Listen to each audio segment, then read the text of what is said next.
खऱ्या अर्थानं नकारात्मक विचारांना पूर्ण खारघरवासियाने सहन केलेला आहे आणि चांगल्या विचाराने रंगाच्या फवाऱ्याने खारघरवासीय आता त्या चांगल्या विचारांचा आणि चांगल्या रंगांचा आनंद घेत आहेत. आणि मधुजी पाटील तिकडे फोरम मध्ये असताना दुसरी होळी करायचे, पण आता आम्ही दोघांनी जॉईन करून ते आमच्या भारतीय जनता पार्टीमध्ये आले आणि सेक्टर 21 मध्ये पूर्ण एक सेक्टर एक होळी काल आपल्याला पाहण्यास मिळालेली आहे. आणि आता तसंच एक सेक्टर पूर्ण खारघरमध्ये हा आपला रंगपंचमीचा कार्यक्रम रंगाच्या फवाऱ्याने इकडे अतिशय जोमात आणि रेंडास मध्ये चालू आहे.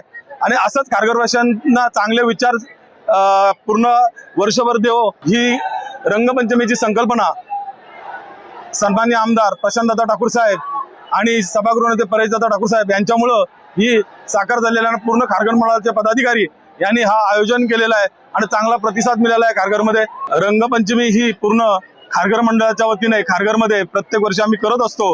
आता फक्त ठिकाण चेंज झाला, हिरानंदिनीवरून आता आपण सेक्टर 21 मध्ये ब्युटिफुल जोल घेत आहोत आणि त्याला चांगला प्रतिसाद आलेला आहे. आणि होळीच्या काल होळीचा कार्यक्रम झाला, त्यात खारघरवासियांनी पूर्ण नकारात्मक विचार त्या होळीमध्ये दहन केलेले आहेत आणि चांगल्या विचाराने चांगल्या रंगाचा कार्यक्रम आपण आज इथं घेत आहोत आणि चांगला प्रतिसाद मिळाला है। खारघरवासियांचे मी आभार मानतो। धन्यवाद। लेटेस्ट अपडेट्स और ताजा तरीन खबरों के लिए TV1 इंडिया लाइव को सब्सक्राइब कीजिए और नोटिफिकेशन पाने के लिए बेल आइकॉन को दबाना मत भूलिए।